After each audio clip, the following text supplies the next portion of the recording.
Step into a world of romance and mystery with Tomorrow Rose, where candlelight flickers against stone walls, secrets linger in the shadows, and desire is never rushed. It is earned.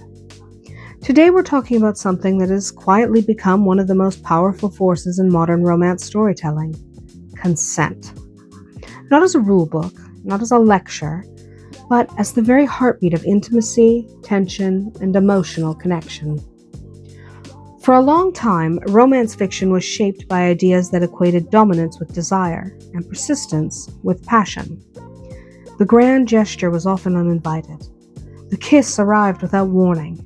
Resistance was framed as coyness, and hesitation was something to be overcome rather than respected.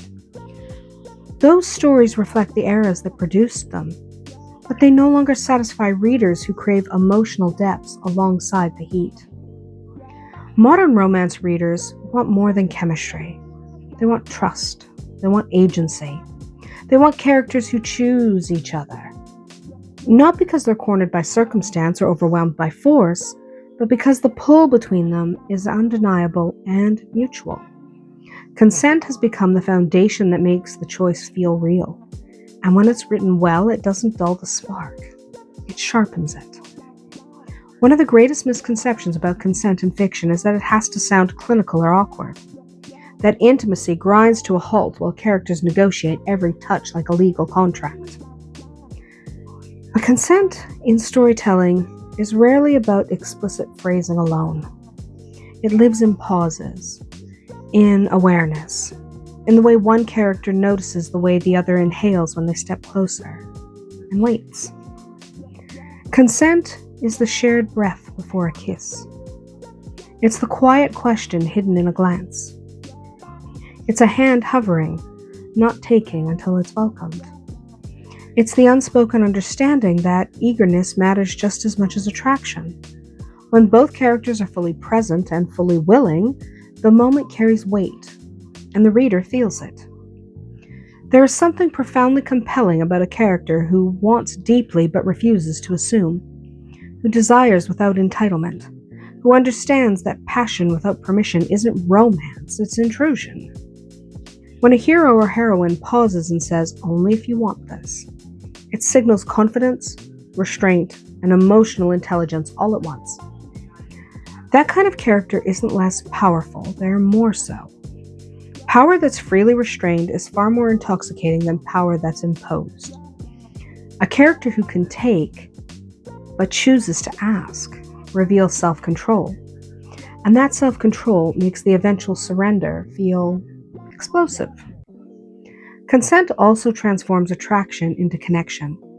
It tells the readers that these characters see each other as whole people, not prizes or conquests. Every touch becomes intentional. Every kiss feels earned. The intimacy resonates because it's rooted in mutual desire rather than assumption. This is especially important in historical romance, where rigid social structures and imbalanced rights often shape the world of the story. Yes, customs were different. Expectations were different. But fiction allows us to explore characters who push against the boundaries of their time. A gentleman raised to believe he has certain privileges becomes far more interesting when he questions them. A heroine constrained by society becomes powerful when she claims her own agency. When a character in a historical setting pauses to seek permission, when they allow choice where none is required by law, it signals growth, respect, and true affection. Consent in historical romance doesn't have to be modern language dropped into period dialogue. In fact, it's better if it's not. Instead, it can be conveyed through restraint, through offering an escape instead of trapping someone in a moment, through giving space where taking would have been easier. These choices reveal character in ways no declaration ever could. In paranormal and fantasy romance, consent becomes even more vital. These stories often feature extreme power imbalances, immortal beings and supernatural strength and magic that can bind or destroy.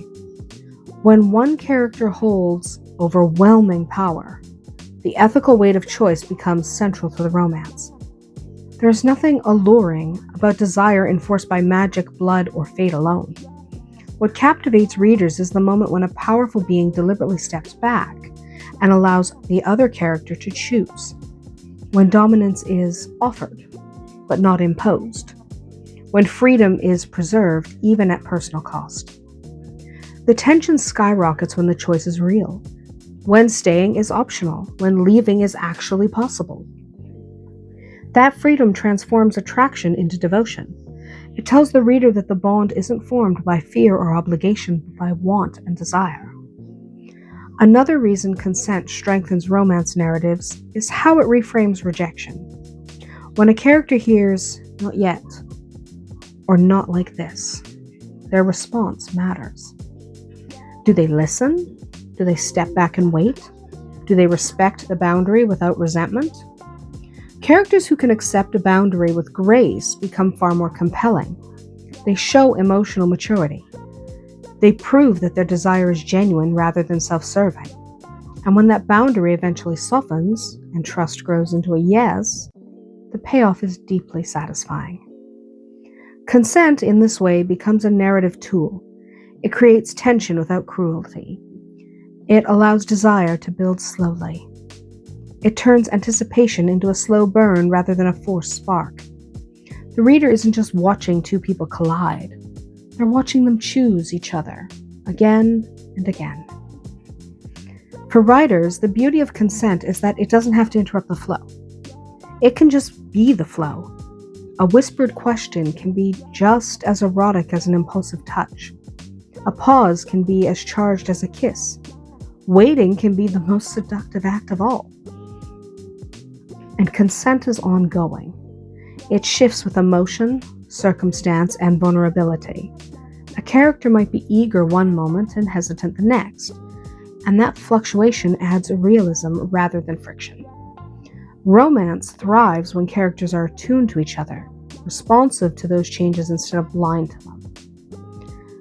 When written with care, consent enriches every layer of the story.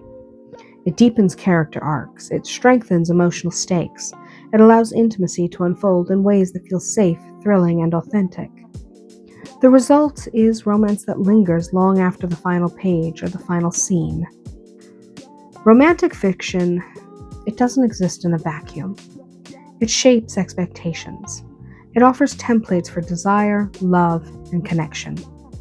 When stories center around consent, they reinforce the idea that passion and respect are not opposites, but partners. At its core, consent isn't about avoiding harm. It's about amplifying pleasure. It's about trust that heightens sensation. It's about choice that makes surrender meaningful.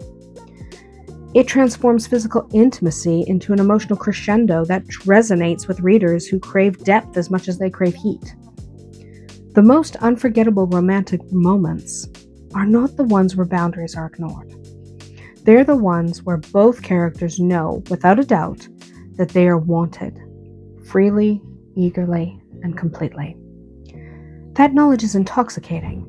It's where vulnerability meets desire. It's where romance becomes magic. It's where romance lives. That's it for today. Share in the comments what romantic moment in fiction felt most powerful to you. Until we meet again, may your days be filled with passion and just a touch of magic.